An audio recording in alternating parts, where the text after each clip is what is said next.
friends. This is the ASMR Nerd, and today we return to Skyrim. Our wanders have brought us to the snow-swept island of Solstheim, far to the north of Skyrim province, in the Sea of Ghosts. The twin moons of Nirn, Masser, and Secunda are bright in the sky tonight, against an inky backdrop of myriad stars, and enrobed by brilliant, colorful auroras. We find ourselves in a village belonging to a people known as the Skaal. The Skaal are the native people of Solstheim, and they're a hardy folk. They live off the landscape, subsisting upon that which the island gives to them. The timbers from the pines make their homes. The fish and the horkers from the seas fill their stomachs. You can see this horker here has been dressed down in the traditional manner, and fish hang to cure by the fire. The center of Skaal village life is the Great Hall, which is this illuminated structure ahead of us. It's where their public functions take place. We'll head over there in a moment, but I'd like to get a bit more fresh air. Appreciate this beautiful, crisp, clear night. The snow crunching under our feet. The Skaal themselves have retreated to their wood-timbered homes to shelter themselves from the biting cold of the Solstheim night. The Skaal architecture itself is perhaps more ornate than what one might expect for such a down-to-the-earth people, but the buildings are of strong wood timbers,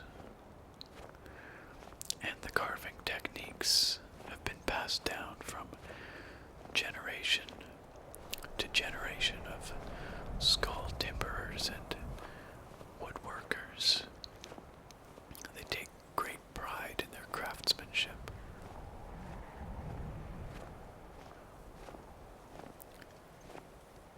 In the far distance, illuminated by Masser's pale light, we can see the plume of Morrowind's Red Mountain on the island of Vardenfell. Its ash spews up into the air and settles down all across Solstheim. There are great fields of ash on some parts of the island, but up here, on the eastern side at elevation, the air is clear, and you can see the northern lights in the sky and reflected in the sea.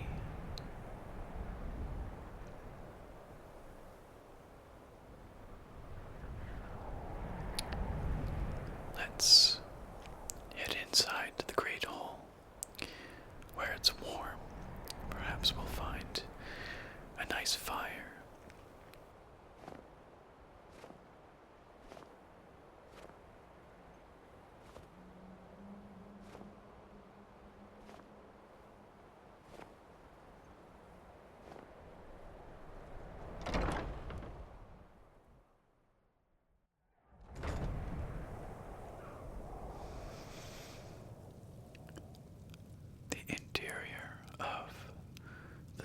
Skaal's Great Hall is warm and welcoming.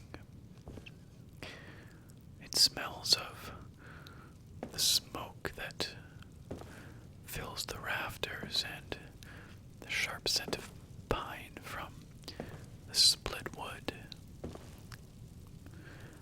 And you can feel the age of these ancient timbers, which have no doubt stood here for generations.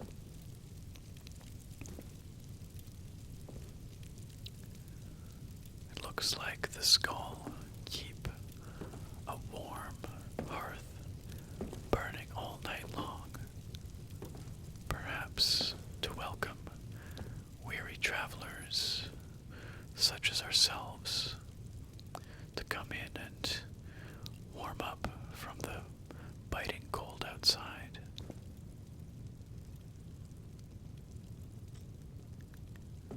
The architecture of this building is, as I mentioned, both functional and somewhat rough-hewn in places, but nonetheless incredibly beautiful and ornate, awe-inspiring even in its own way.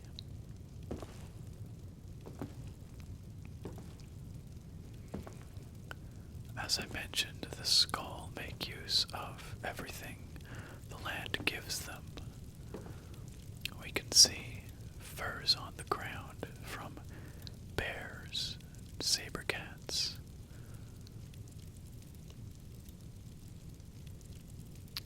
And it looks like we have on a table in the corner here a book. Let's take a seat. I think this is a wonderful place in the Skaal Great Hall by a warm fireside to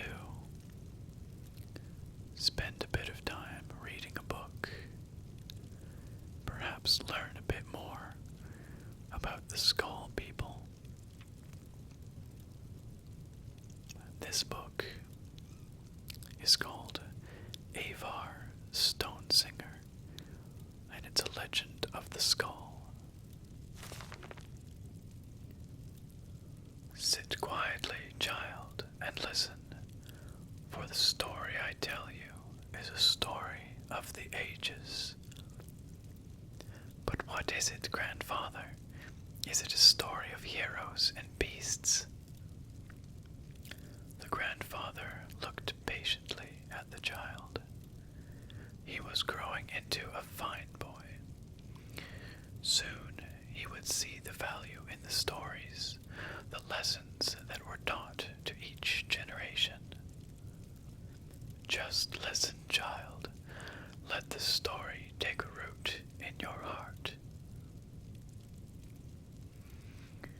In a time before now, long before now, when the Skaal were new, there was peace in the land. The sun was hot, and the crops grew long, and the people were happy in the peace that the Allmaker provided. But the Skaal grew complacent and lazy, and they took for granted the lands and all the gifts the Allmaker had given them.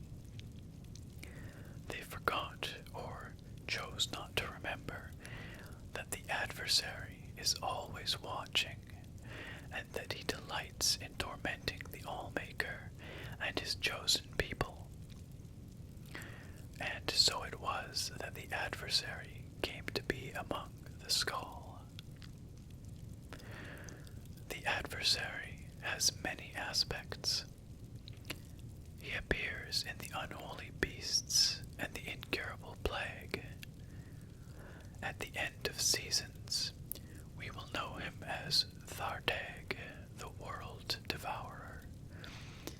But in these ages, he came to be known as the greedy man. The greedy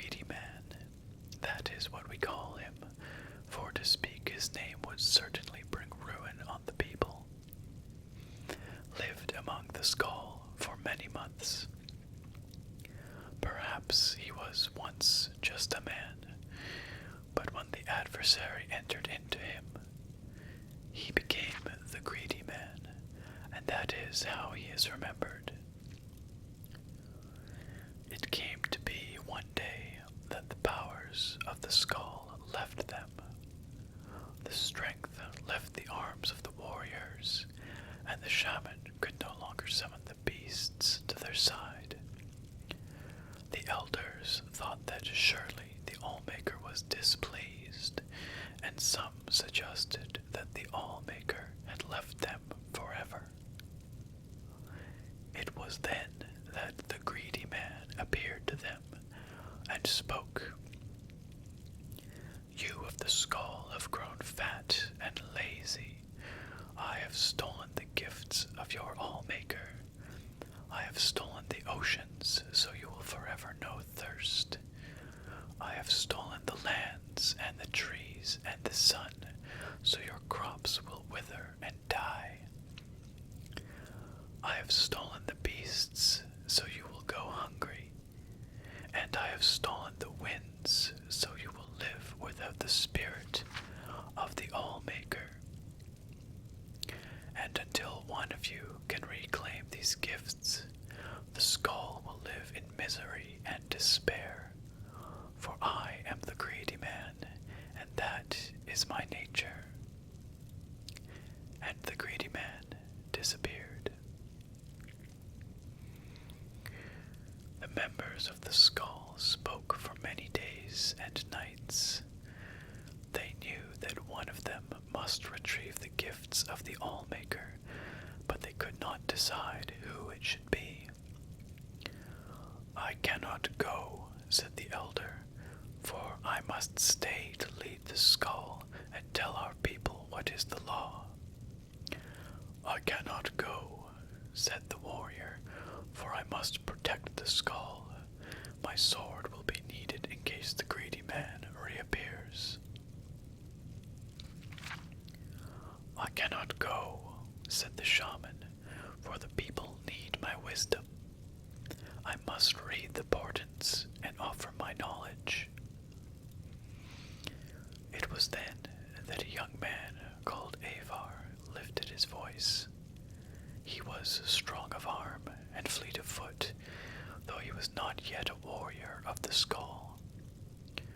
I will go, said Avar, and the Skaal laughed.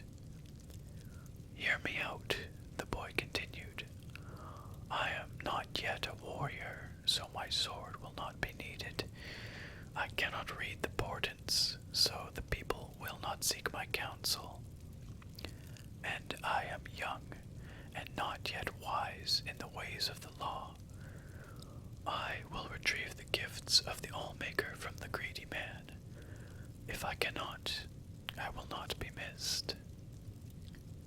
The Skaal thought on this briefly and decided to let Avar go.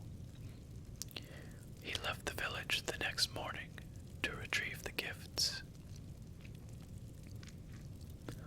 Avar first set out to retrieve the gift of water, so he traveled to the water stone. It was there that the Allmaker first spoke to him. Travel west to the sea and follow the swimmer to the waters of life. So Avar walked to the edge of the ocean, and there was the swimmer, a black horker sent from the Allmaker. The swimmer dove into the waters and swam very far, and far again. Avar was strong, though, and he swam hard. He followed the swimmer to a cave, swimming deeper and deeper, his lungs burning and his limbs exhausted. At last he found a pocket of air, and there, in the dark, he found the waters of life. Gathering his strength, he took the waters and swam back to the shore. Upon returning to the water stone, the Allmaker spoke. You have potions again will bear fruit, and their thirst will be quenched. Avar then traveled to the Earth Stone, and there the Allmaker spoke to him again. Enter the cave of the hidden music, and hear the song of the earth. So Avar traveled north and east to the cave of the hidden music. He found himself in a large cavern where the rocks hung from the ceiling and grew from the ground itself. He listened there and heard the song of the earth, but it was faint. Grabbing up his mace, he struck the rocks of the floor in time with the song, and the song grew louder until it filled the cavern and his heart. He then returned to the Earthstone. The gift of the earth is with the Skaal again, said the Allmaker. The lands are rich again, and will bear life. Avar was tired as the sun burned him, and the trees offered no shade, and there was no wind to cool him. Still, he traveled on to the Beast Rock, and the Allmaker spoke. Find the good beast and ease his suffering. Avar traveled through the woods of the Isinfir for many hours until he heard the cries of a bear from over a hill. As he crested a hill, he saw the bear, a fulmer's arrow piercing its neck. He checked the woods for the fulmer, for that is what they were, though some say they are not. And, finding none, approached the beast. He spoke soothing words and came upon it slowly, saying, Good beast, I mean you no harm. The Allmaker has sent me to ease your suffering. Hearing these words, the bear ceased his struggles and laid his head at Avar's feet. Avar grasped the arrow and pulled it from the bear's neck. Using the little nature magic he knew, Avar tended the wound, though it took the last bit of his strength. As the bear's wound closed, Avar slept. When he awoke, the bear stood over him, and the remains of a number of the fulmer were strewn about. He knew that the good beast had protected him during the night. He traveled back to Beast Rock, the bear by his side, and the Allmaker spoke to him again. You have returned the gift of the beasts. Once again, the good beasts will feed the Skaal when they are hungry, clothe them when they are cold, and protect them in times of need. Avar's strength had returned, so he traveled on to the tree stone, though the good beast did not follow him. When he arrived, the Allfather spoke to him. The first trees are gone and must be replanted. Find the seed and plant the first tree. Avar traveled again through the Erstang forest, searching for the seeds of the first tree, but he could find none. Then he spoke to the tree spirits, the living trees. They told him that the seeds had been stolen by one of the fulmer, for they are the servants of the adversary, and this fulmer was hiding them deep in the forest so that none would ever find them. Avar traveled to the deepest part of the forest, and there he found the evil fulmer, surrounded by the lesser tree spirits. Avar could see that the spirits were in his thrall, that he had used the magic of the seeds and spoken their secret name. Avar knew he could not stand against such a force, and that he must retrieve the seeds in secret. Avar reached into his pouch and drew out his flint. Gathering leaves, he started a small fire outside the clearing where the Fulmer and the ensorcelled spirits milled. All the Skaal know the spirits' hatred of fires, for the fires ravage the trees they serve. At once, the nature of the spirits took hold, and they rushed to quell the flames. During the commotion, Avar snuck behind the Fulmer and snatched the pouch of seeds, stealing away before the evil being knew they were gone. When Avar returned to the tree stone, he planted the tree in the ground, and the Allmaker spoke to him. The gift of trees is restored. Once again, the trees and plants will bloom and grow and provide nourishment and shade. Avar was tired, for the sun would only burn and the winds would not yet cool him, but he rested briefly in the shade of the trees. His legs were weary and his eyes heavy, but as he continued on, traveling to the sunstone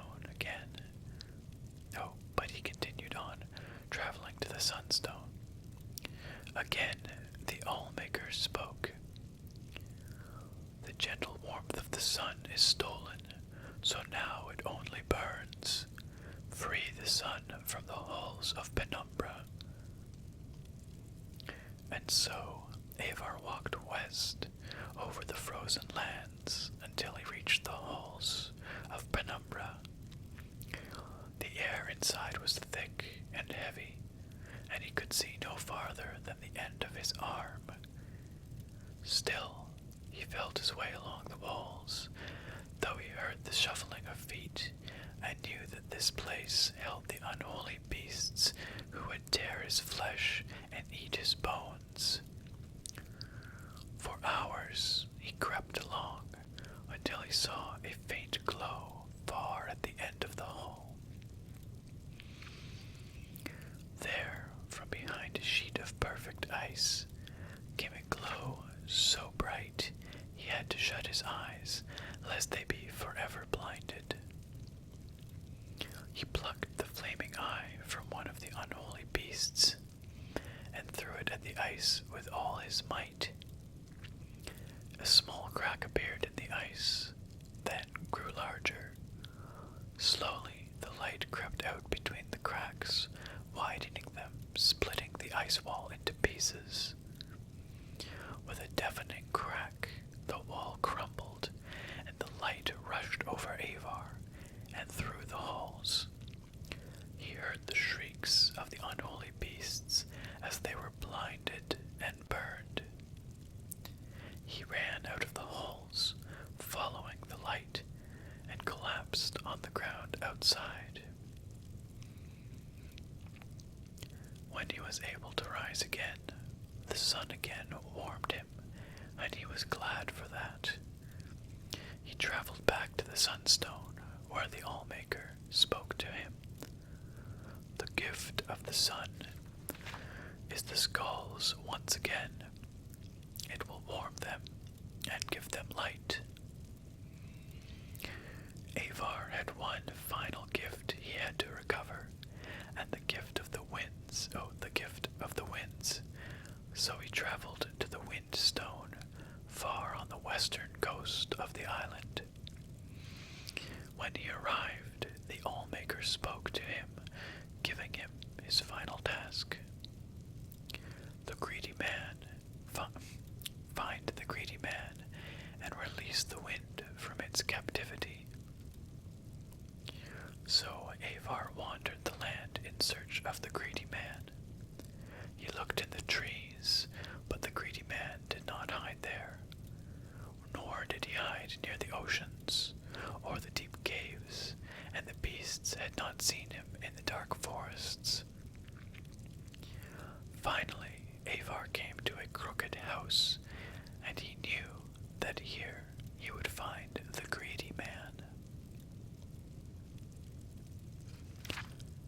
"Who are you?" shouted the greedy man, "that you would come to my house?" "I am Avar of the Skaal," said Avar. "I am not warrior, shaman, or elder. If I do not return, I will not be missed. But I have returned the oceans and the earth, the trees, the beasts, and the sun, and I will return the winds to my people, that we may feel the spirit of the All-Maker in our souls again." And with that, he grabbed up the greedy man's bag and tore it open. The winds rushed out with gale force, sweeping the greedy man up and carrying him off far from the island. Avar breathed in the winds and was glad. He walked back to the windstone, where the All-Maker spoke to him a final time. "You have done well, Avar. You, the least of the Skaal, have returned my gifts to them.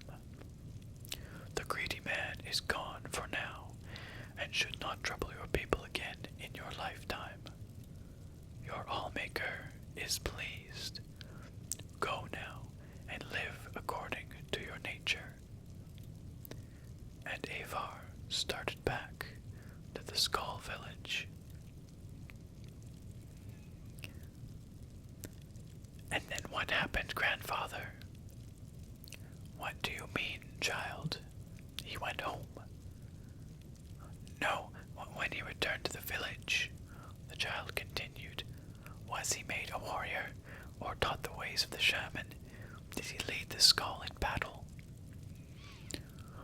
"I do not know. That is where the story ends," said the grandfather. "But that's not an ending. That's not how stories end."